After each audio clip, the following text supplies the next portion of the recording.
If you've been struggling with weight gain, sluggishness, or changing metabolism, I have a free gift for you that is going to be a game changer. I want to offer you my free, no excuses, light and easy lunch guide to boost midlife metabolism. Inside this ebook, you'll not only get tons of simple and doable meal planning how-tos and tips, you'll get my favorite, quick, ridiculously delicious recipes. And you'll also receive my exact 3-step formula to guide your food choices so you'll know exactly what to put on your plate. Boosting your energy and feeling lighter doesn't have to be hard, and I'm going to prove it to you with this free guide. You can get the instant download using the link below. It's only going to be available for a limited time, so be sure to grab it before it goes away.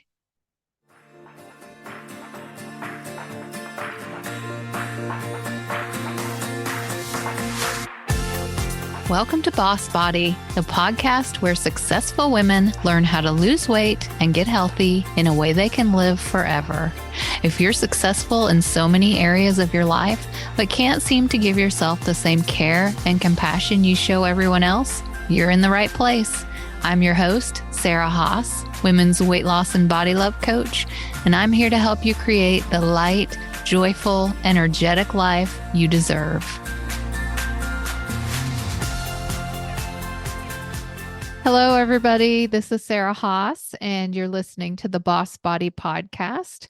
I am so glad that you are here because today we are going to be talking about hormones, which I know is something that is top of mind for myself and for a lot of you. So we're going to be talking about balancing your hormones and about how your liver and your gut health all come into play and why detoxing is so important. And when I say the word detox, it may not be what you think.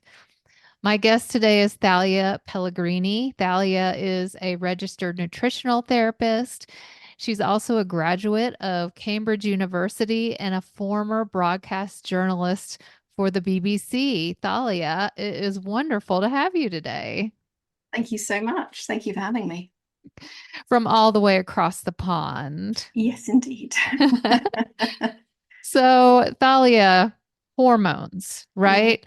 It is a loaded subject. They're complicated. We as women don't understand them. Our doctors don't understand them. You work a lot with women who are in the perimenopausal stage, and a lot of the women I work with are there as well, or they're right in that just going through or just finished menopause or beyond. And there's so much confusion. There's so much information out there. And that is why I wanted to have you on because this is your area of expertise. So I'm so excited to dive in. Absolutely. So am I.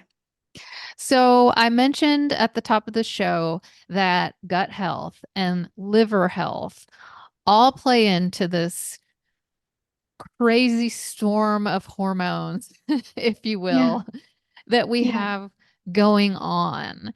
Can you break that down a little bit for us? Because a lot of people don't make that connection or even realize that one thing has to do with another.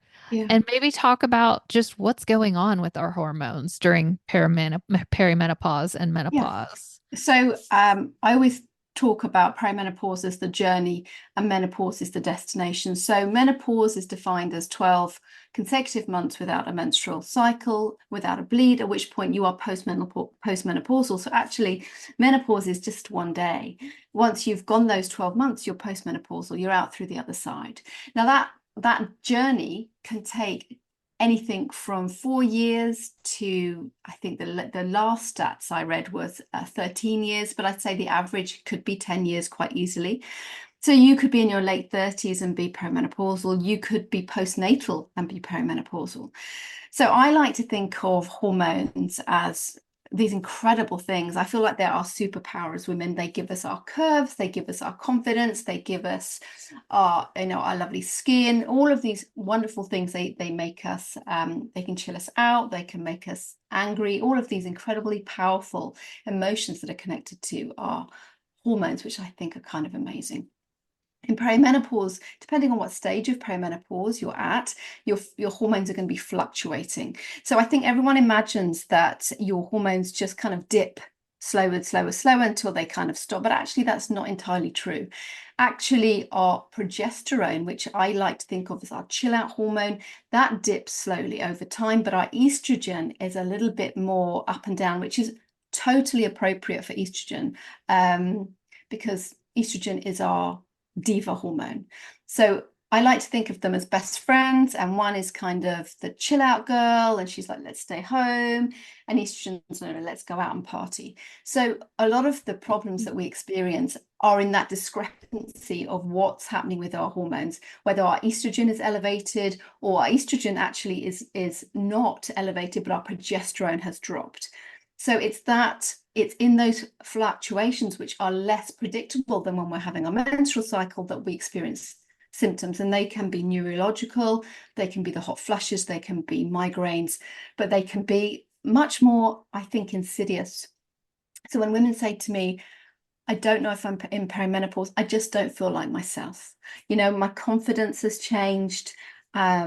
I'm more anxious. And then the physical symptoms might start. There might be heart palpitations, brain fog, cognition problems, these things that are really debilitating if they're happening to you at work, or they can really terrify women as well. So that's perimenopause. It's this fluctuation that moves us towards the ultimate destination of being postmenopausal, when we can sort of take a sigh of, big sigh and go, hey, this is the good bit. Now we can chill out and relax and just enjoy our lives. So Finally. you're defining the perimenopause phase as the storm, sort of. That's when everything's sort of Yeah, fluctuating. And it I is. love what you said, how we've got the progesterone is the chill hormone and the estrogen is the diva hormone. I want to say I love the way that the perspective that you're taking, and that hormones are our superpower, that they're what make us feminine, they're what give us our 100%. curves and our skin.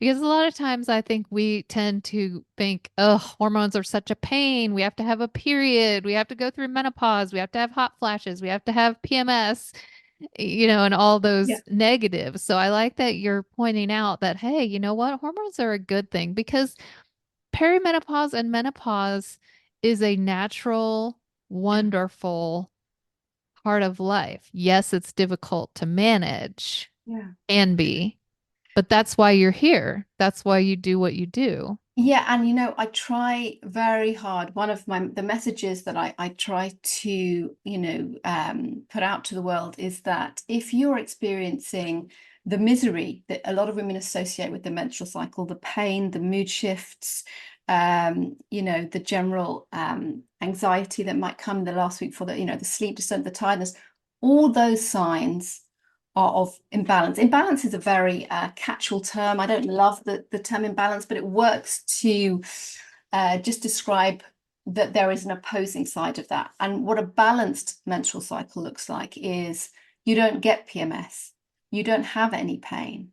Your period starts without you really noticing it's coming because you don't have any symptoms. That's where I get my clients to. And a lot of women accept all those miserable elements of the menstrual cycle as normal because it's the only cycle I've ever known. But actually, there's a doctor, a naturopath doctor, who talks about our menstrual cycle as a report card. And of course, her name has completely, this is my perimenopause symptom, names just go. It will come back to me. But she talks about our periods as a report card. And so they give us a lot of information. So if you're getting headaches, if you're getting pain, if you're getting mood changes, low libido, any of these things, they can be addressed. They're your body saying, hey, something's not quite right. So in an ideal world, I get women to have a healthy, happy menstrual cycle before they hit perimenopause, because then perimenopause doesn't have to be miserable for every woman. And some women will experience it with minimal symptoms, or symptoms that can be managed really well with a holistic approach and with a medical intervention if they choose it. And I like to think of us graduating into menopause. I don't see perimenopause and menopause as decline. I feel the complete opposite. I see it as this incredible maturation. It's the wisdom that comes with not having to worry about pregnancy or getting pregnant. We are the elders, so we get to share our wisdom. That's how I see it. That's how I feel about perimenopause and menopause. So if you're suffering with menopause or perimenopause, then your perspective will not be that positive. It will feel, so many women will come to me and they're really struggling in perimenopause, and they say it feels like the joy is gone and it's not coming back. And that really breaks my heart. So part of my work is to empower them to feel good in their skin and excited about what's to come for their lives, not just their health. I think you really hit on something there in saying that we experience all these period pains and cramps and difficulty sleeping and anxiety and all those things sort of throughout our lives.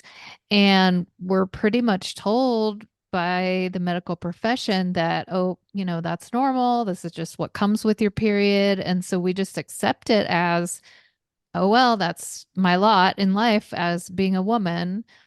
So we look at our menstrual flow, our cycle as sort of a bad thing. Oh, great, I'm on my period, time to be a recluse and put a hot pack on my stomach, or, have to take medicine or whatever.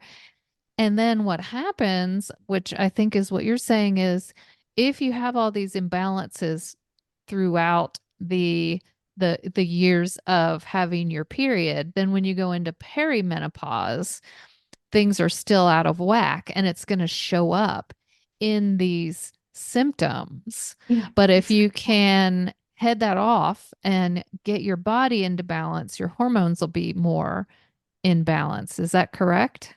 Yeah, exactly that. So I think the healthier we are, the more we love our bodies, the more we instinctively nourish our bodies going into perimenopause.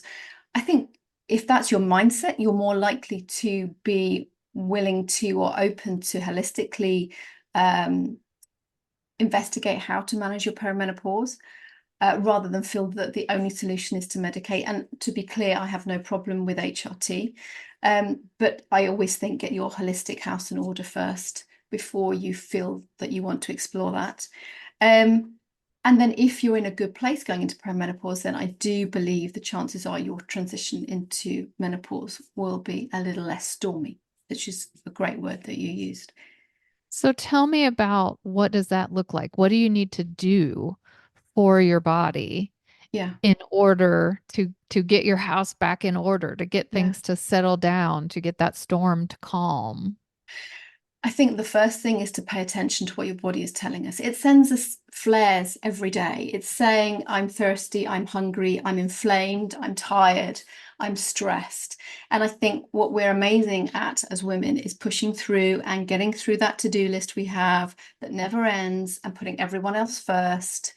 Um, Women are extraordinary. Women will come to me and I cannot believe how much they're achieving and getting done each day, even though they feel exhausted, burnt out, exhausted. So that is a mindset shift that's really important. It's saying it's not a luxury to look after myself. It's not selfish to look after myself. Who's running the show when we get sick? So we need to make time for our health so we don't have to make time for our illness. So what does that look like? That looks like how we eat, how we move, how we relax, creating time and space to do all of those things. A lot of women will say, I don't have time to eat well. And I always counter that with, it doesn't take a lot of time to eat well, but the intention needs to be there to nourish yourself. Because often when they say I don't have time, what they mean is I'm spending time looking after everyone else because I'm not important enough. So going at in any decade of our life, we need to be thinking about that. So going into perimenopause, when we've got all of these symptoms that are a result of the hormonal fluctuations that we're experiencing, for me, that's going to look like the things I've just mentioned. And then more specifically in our body, paying attention to what we get to do to make a difference to how we feel. And you mentioned, whether that's our gut health or our liver health, our stress levels are so significant in perimenopause. And a lot of women just don't have any way of addressing their stress. We realistically, our lives are stressful. We can't get rid of the stress, but we can help our bodies to cope with that stress. We can try and get our bodies into rest and digest our parasympathetic nervous system rather than exist in fight or flight, which is where a lot of women are just all the time. Absolutely. We're in survival mode Yeah, and we're pushing and we're working and we're keeping our house and we're taking care of family members or children or whatever. And like you said, we feel like we don't have enough time to give it to ourselves. yeah. We're using all of our time on So other that, people. So that's a so I, great yeah, point. I would always invite every woman listening to think if she has 5 minutes in a day that she could take for herself, and she should do that without guilt. So it's not about creating the time, it is about taking it, knowing that that 5 minutes might mean a nourishing breakfast or a walk outside to decompress if you're feeling overwhelmed. And that's going to have such a positive impact on how you feel each day. And it's small changes, small steps, small changes consistently made have a sort of like a snowball effect. And they become habits. So that's what I love to see with my clients is they make healthier habits that become second nature. And that allows us to cope better. And when we're coping better, we feel better. And that's going to look different for every woman depending on, where she is right now. So I often say start with breakfast, start with a nourishing breakfast, take 5-10 minutes. And if you don't have that time, we need to sit and talk about that because it might be preparing a breakfast the night before that you take to work that you grab from the fridge. That breakfast can take 90 seconds to make. I've timed, you can make scrambled egg on toast in 2.5 minutes. We just need to prioritize our bodies and our health. And that's not going to guarantee, a joyful, easy perimenopause, but it will make a difference. Yes. Oh my goodness. I agree. I'm a huge proponent of breakfast. That's so important. So you also talk a lot about our liver health and our gut health and that Yeah. how that plays in to to this whole process. Yeah. Tell me what that entails. So in Western medicine, I think we're very good at separating out our body systems. If we have a hormone problem, we'll go and see an endocrinologist. If we have, a problem with our bones, we'll go and see a bone specialist. It's all different body systems. And actually, of course, for me, as a nutritional therapist, I think about the body working as an orchestra playing in time with a conductor, with every body system playing in beautiful unison. So when we think about perimenopause, we can't just isolate our hormones. We need to be thinking about our thyroid health. We need to be thinking about our liver health, our gut health. So what's our digestion doing? What's our microbiome doing? How much stress is there on the liver? Why does that matter? Because we are, you mentioned detox and detoxification at the start. Detox is something that we do as a lifestyle choice. That might be looked for you like a juice diet or going on retreat maybe and fasting. Or I had one client that came to me once and she had done an 11-day maple syrup and lemon juice detox, inverted commas. Detoxification is what our body does every day, every minute of every day. And there's lots of ways our body detoxes, but the main organ of detoxification is, I'd say, our liver. And so our liver is very hardworking, and it is kind of like it supports breaking down all the toxins that come into our body. It helps to keep our skin clear. It helps with our energy. When we think about our liver, how much our liver does. I mean, it's just the busiest, I think the busiest organ. It has sort of 500 processes that it does every day. but no one thinks about their liver. So how do we get to love our liver, and what does that look like? And there's all sorts of ways that we can, we can love our liver. And I often think the body, like I said, with the flares it sends up from our hormonal health, it does the same with our liver. So, signs that our liver may need a little more support can be anything from, inflammation. It can be being overweight. It can be allergies. It might be fatigue, dark circles under the eyes. That's a big one, visual for me with a client sitting in front of me. It could be dark urine or pale stools. That's, again, for me, a sort of a visual client might share that gives me an indication the liver might need extra support. So we get to make a choice. We get to support our liver in any number of ways. And when we do that, we are supporting our health, and we are supporting potentially an easier perimenopause.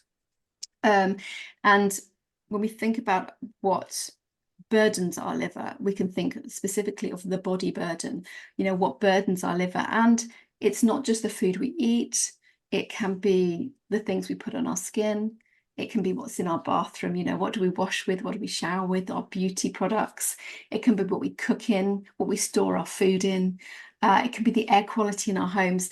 So it's all about information that empowers us so we can make small choices over time to support this incredibly hard working organ that no one really thinks about, because it's not cool to think about our liver, but actually it's really grateful when we work hard So the to liver support it. actually is sexy. The liver can be sexy, right? I'm not sure I can sell sex. I think I'm pushing sexy. I think I'm pushing sexy, but it's hard working. I think the liver is like a mum. It's just so hard working, right? It just silently gets on with things. It takes quite a lot of damage for the liver to show, for you to feel that your liver is struggling.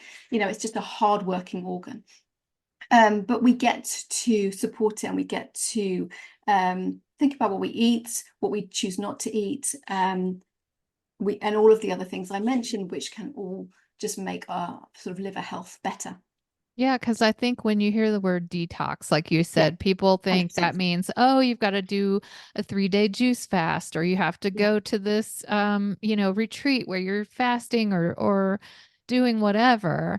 And yeah, you're saying, no, our liver is always detoxing us. That's its job, is yeah, to filter out the toxins yeah, and get them out of our body. yeah, And when the liver has too much of a load, it yeah, just can't keep up. And exactly then that. that affects all of our systems, because Yeah, then we have all these toxins in that's our right. bodies that need to get out. And you touched on putting like beauty products on our body, makeup, Yeah. lotions, shampoos. What do you mean by that? I'm just looking for a statistic that I pulled a little earlier before I came on to chat to you. And it was one I mentioned to you, and I thought I'd got it wrong when I spoke to you last week when we just chatted before the recording. And it's like, no, I got it right. I'm just going to see if I can find it now. And it was to do with how the average, yeah, according to the European Working Group, the average woman in the US puts 168 chemicals onto her body each day. 168. So what does that look like? That can be formaldehyde in nail polish. It can be lead in lipstick. It can be cadmium in lipstick. It can be parabens, which mimic estrogen. They're estrogenic in nature. It can be triclosan, which is in antibacterial gels and washes. It can be microplastics in our body scrubs. It can be SLS, sodium lauryl sulfate, in our toothpaste. So all of those things have to be broken down and excreted. So there's lots of ways the body will do that. And it's not just the liver that does that, but that's kind of the hardest working organ when it comes to breaking down these chemicals. And that's just a lot for the body to deal with. And we can make difference to what we ingest and what we put on our body. People think, but it's just my body moisturizer, but your skin is this huge organ. So what you put on your skin, your body absorbs and has to break down. So I never use the phrase clean eating. I'm not comfortable with that phrase, but I do talk about clean beauty. I think that's a growing market, and I think it's a really important one. So that's just one area that I think women are unknowingly putting a stress on their body. Because, and often, there's so much that we get to choose from. We walk into a local store and the shelves are just filled with so many ways to make us look better and feel better. So it's just important to actually think about what is in that. What am I putting on my body? That's so true because we're absorbing it. And Yeah, that's so great that you're pointing that out. And it's something that definitely came onto my radar after my experience with breast cancer because I started doing a lot of research. I've always known avoid artificial sweeteners, artificial colors and flavors, weird preservatives, chemicals in food. yeah, But I never really thought about the chemicals in your dry cleaning and in your beauty products, things that we are putting on our body that are getting absorbed by our skin. And those can mimic hormones, correct? Like yeah. xenoestrogens That's right. and Yeah, endocrine disruptors. exactly. Yeah, So exactly. those are really, really affecting our Yeah, body. And coming back to the perimenopause, menopause discussion, it's not just about supporting your liver, it's about yeah, why we're doing exactly. that. Yeah. Because those xenoestrogens are floating around in our body and those are interacting with our actual hormones. That's right, exactly that. So I just think it's just an awareness that it can be valuable to have. And you're right, endocrine disruptors can come in all different forms. And I will talk about endocrine disruptors with teenagers. I will talk about that with women who are trying to conceive, as well as we go through our hormonal journey into perimenopause, because they're relevant at every stage. So, for example, if a woman comes to me and she's got PCOS, if she has endometriosis, I'm going to be looking very keenly at her lifestyle and what xenoestrogens, potentially endocrine disruptors, are coming into her body and what might be contributing to her symptoms, not causing them, contributing, adding to the load, and what we can do to alleviate them. So, at whatever life stage you're at, I think this is a really valuable, important awareness to have. And so, what would you Yeah, say to those who are listening? Because I know a lot of my listeners have passed through perimenopause and are on the other side in menopause and still not feeling great. You yeah, know, that we've reached the destination yeah, and yet we're still having hot flashes, or maybe we're yeah, even past that, but we're feeling tired, we're yeah, having memory loss or difficulty sleeping, loss yeah, of libido, all of yeah, those things. yeah. Is it too late? No, of course not. It's never too late. And I think there's so much that we can do. So if a woman came to me in that situation and she'd gone through menopause and she was experiencing the symptoms you described, I would do with her what would do with every client is I take a really deep dive into her current health, her health practices, her health history, and try and understand what might be contributing to her ongoing symptoms. Is it hormonal fluctuations, in which case HRT may be really valuable? Is she taking testosterone? That can be really valuable, and it's often the impact is underestimated. So for some women, it's really, a big change. I'm not a doctor, I don't prescribe, but I refer my clients to specialists who can help. You know, what are her stress levels? What is she doing before bed? How does she eat? By which I mean, does she gulp through her food? Does she shop and cook for herself, or does she buy ready meals? How does she relax? What does she do for herself? What's her central nervous system? How is she doing? Does she have unresolved trauma? Does she, there's so many different things that play into our health and vibrancy as women. And just because we've gone through menopause doesn't mean that it's all fantastic. If those things are still there, they still need to be addressed. And nourishing yourself. So, for example, a lot of women will say, I've got a healthy diet, but when I look at their diet, I can see there's not enough protein going in. For sure, after menopause, we need to make sure we're getting sufficient protein. And actually, that's not that easy. To get sufficient protein in the UK, the guidelines are 1.2 grams of protein per kilo of body weight. Now, you may well not be getting anywhere near that when in your meals. So just that simple tweak can make your energy feel better. Are you trying to diet? Are you not getting any carbohydrate? We need carbohydrate. Are you getting any healthy fats in your diet? How long are you leaving between eating and going to bed? There's so many different ways that we can tweak our health to feel better. But it's always bespoke. There's no cookie cutter, one size fits all. Every woman is unique. That's why she's amazing. So it's my job to Absolutely. work out what is her sticking point and what's keeping her stuck in that tiredness or unhappiness. And I love that we're having this conversation because this can apply to women of any age. I have a daughter who's 21. A lot of my listeners have younger daughters who have just started having periods and maybe having difficulty, or have, older daughters, my daughter's age, or we ourselves are in perimenopause or in menopause. And so the information that you're helping to spread into the world, it's so valuable because as women, we know someone in every stage, Yeah, regardless of where we are in that process. And this can help generations. So I yeah. want to thank you so much. It's just Yeah. Well, amazing. It's it's work wonderful. we're both doing. It's so important to um, for women to be empowered so they can advocate for their own health. I Yes. mean, I can't tell you how many women have come to me and been told, uh, that's just the way it is. Take some painkillers. Stop Right. complaining. Right. Um, or, with young women, they've got a lot of period pain, take the contraceptive pill. Or their skin is not great, take the contraceptive pill. And that makes me quite angry. That makes me quite angry because these are young women, and it's not necessary. It's not necessary. There are so many ways we can support a young woman's hormonal health. And it takes time. It can take years for a menstrual cycle to develop and find its I was going to say flow, which is not probably the best word, Groove. but you know what I mean? It's there is this kind of rush to um, almost switch off our hormones because they're problematic.